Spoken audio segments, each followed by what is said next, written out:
जगत के तमाम सितारों को अपने उंगलियों के इशारों में नचाने वाली मशहूर कोरियोग्राफर सरोज खान ने इस दुनिया को अलविदा कह दिया। बीती रात जब इंडिया टीवी ने सबसे पहले अपने दर्शकों को बहुत ही दुख के साथ ये खबर पहुंचाई तो हमारे लिए भी ये आसान नहीं था, जैसे यकीन नहीं हो रहा था। 2000 से ज़्यादा गाने, 35 साल का उनका फिल्मी करियर, श्रीदेवी, माधुरी दीक्षित, ऐश्वर्या राय बच्चन जैसे कलाकारों को उनके एक्टिंग करियर में, उनके एक्टिंग एबिलिटीज़ में एक नया आयाम देने वाली सरोज खान, कैसे याद करेंगे उन्हें। जाहिर सी बात है, उनके खूबसूरत गाने, उनके खूबसूरत अदाएं और उनके एक्सप्रेशंस जो ताज़िंदगी आप सबों को याद रहेंगी।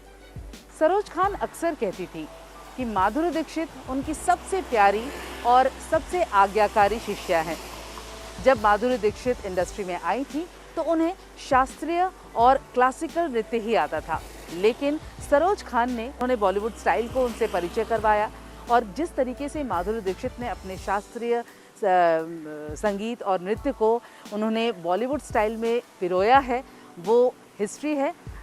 भले माधुरी दीक्षित का 1, 2, 3 गाना हो या फिर धक धक, कौन भूल सकता है। उनके गानों को, उनकी अदाओं को अभी भी लोग याद करते हैं, क्योंकि सरोज खान ने वो जो अदाएं हैं जो माधुरी दीक्षित ने पिरोया था, वो आज तक, इनफैक्ट जो माधुरी दीक्षित की अभी आखिरी फिल्म है कलंक, करण जौहर की फिल्म कलंक की बात कर रही हूँ, उसमें भी सरोज खान ने माधुरी दीक्षित को अपने ही अंदाज में नचाया था।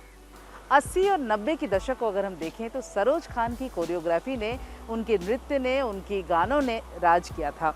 श्रीदेवी की अगर हम बात करें तो हवा हवाई आप कैसे भूल सकते हैं। मिस्टर इंडिया का वो गाना जो हवा हवाई है, जिसे शेखर कपूर अक्सर याद करके कहते हैं कि सरोज खान का जो कोरियोग्राफी है वो इंडियन वुमेन के, भारतीय औरतों के शरीर को, उनकी बॉडी के हिसाब से बनता है। इनफैक्ट मैं बता दूं कि सरोज खान हमेशा गाना डिज़ाइन करते थे एक एक्टर को देख करके। अगर श्रीदेवी का गाना है तो सरोज खान उनकी आँखों को, उनकी बॉडी स्ट्रक्चर को, उनका जो एक चुलबुलापन है उसे हमेशा बाहर लेकर के आते थे। तो वो जो एलिमेंट्स है उन्हें वो बाकायदा उन पर काम करती थी। रिहर्सल्स, सिटिंग्स, एक्टर्स के साथ बैठना, उनकी पर्सनालिटी को समझना, तो कोरियोग्राफी का एक अलग ही अंदाज़ जो है वो उन्होंने हमें दिखाया है और वो गाने अमर हैं और अमर रहेंगे। श्रीदेवी का एसोसिएशन जो है वो सरोज खान के साथ गज़ब का रहा है। बहुत से ऐसे गाने हैं, बहुत से ऐसे नृत्य है। चांदनी का गाना कौन भूल सकता है, मेरे हाथों में 9 9 चूड़ियाँ। तो ऐसे बहुत सारे गाने हैं जो आप हमेशा जो है आप थिरकेंगे उन गानों पर, और सरोज खान जो है वो हमेशा बसेंगी हम सबके दिलों में। संजय लीला भंसाली की फिल्म देवदास की अगर बात करें, दुर्गा पूजा का वो माहौल, चंद्रमुखी और पार्वती के बीच एक नृत्य जिसे फिल्माया गया है, और वो गाना जो है वो एक दूसरे की स्ट्रेंथ को बता रहा है, और जो उनका जो परिधान था, और 2 अलग अलग ऐसे एक्ट्रेसेस जो बेहतरीन डांसर्स हैं, कथक का बैकग्राउंड था। सरोज खान ने इस गाने को इतनी बेहतरीन तरीके से फिल्माया है कि दोनों एक दूसरे को, मतलब कोई किसी से कम नहीं। एक अगर अपनी बात रख रहा है तो दूसरा उस बात का जवाब दे रहा है।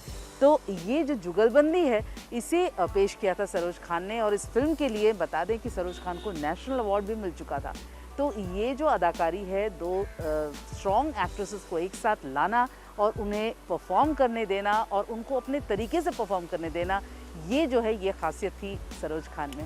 फिल्म हम दिल दे चुके सनम का वो गाना निंबुड़ा निंबुड़ा, ऐश्वर्या राय पर फिल्माया गया ये गाना, जब ऐश्वर्या का किरदार जो है वो नृत्य में मग्न है और अजय देवगन के किरदार की एंट्री ही होती है, एंड वो इंस्टेंट वो उनके प्यार में पड़ते हैं।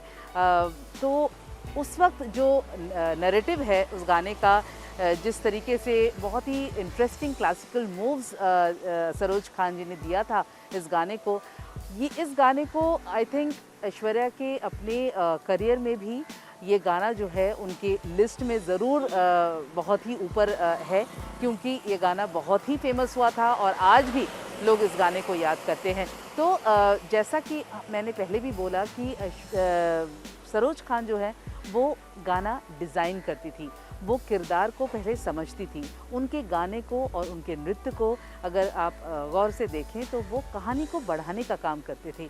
तो उसमें भी एक कहानी होते थे। वो जो गाना जो होता था, वो जो नृत्य होता था, उसमें एक कहानी छुपा होता था। तो कोरियोग्राफी को, नृत्य को एक अलग ही मुकाम दिलाने में सरोज खान ने इस इंडस्ट्री को, या सरोज खान का इस इंडस्ट्री को बहुत बड़ा योगदान रहा है। सरोज खान को प्यार से लोग मास्टर जी बुलाते थे। वो जितनी सख्त और जितनी स्ट्रिक्ट ऊपर से दिखती थी, उतनी वो थी नहीं। वो उनका जो किरदार था, उनका जो नेचर था, फिल्म सेट्स पर बिल्कुल अलग था। हंसते खेलते, बिल्कुल खाना खाते, लोगों को हंसाते, ऐसे रहती थी। लेकिन जैसे ही गाना ऑन होता था, लोग कहते हैं कि जैसे ही गाना स्विच ऑन किया जाता था, वो बिल्कुल अपने एलिमेंट्स में आ जाती थी।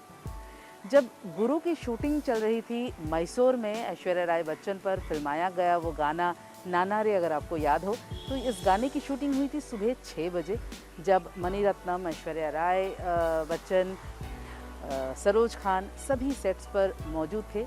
सुबह का वक्त था बिल्कुल, और 6 बजे ऐश्वर्या राय ने वहाँ पर जैसे ही वो आई, उन्होंने सरोज खान के पैर छुए और बिल्कुल तैयार, वहाँ पर कोई आनाकानी नहीं, उनके विजन में कोई इंटरफेरेंस नहीं। वो जिस तरीके से गाना फिल्माना चाहती थी, उन्होंने वैसे ही फिल्माया और गाना बाद में हिस्ट्री बना। सरोज खान के दौर में 2 ऐसी अदाकारा उभर कर सामने आई जिन्होंने बॉलीवुड पर सालों तक राज किया, श्रीदेवी और माधुरी दीक्षित। दोनों का अलग अलग अंदाज था नृत्य का, और सरोज खान दोनों के लिए अलग अलग तरीके से गाना डिज़ाइन करते थे, दोनों की पर्सनालिटी को मद्देनज़र रखते हुए। माधुरी को ज़्यादातर सरोज खान शास्त्रीय और क्लासिकल संगीत के आधार पर नृत्य का वो मूवमेंट और स्टेप्स देते थे। वहीं श्रीदेवी को उनके चुलबुलेपन, उनकी आंखों की चंचल भावना को देखते हुए वो श्रीदेवी को स्टेप्स देते थे। लेकिन ऐसे में दोनों के बीच बड़ा एक प्रोफेशनल मगर हेल्दी राइवलरी रहता था। मगर सरोज खान ने अपने प्यार और अपने अदाओं और अपने काम के ज़रिए दोनों को अपने आखिरी वक्त तक अलग अलग तरीके से उनको मुकाम तक पहुंचाया। दोनों की फिल्मों में उन्होंने आखिर तक काम किया।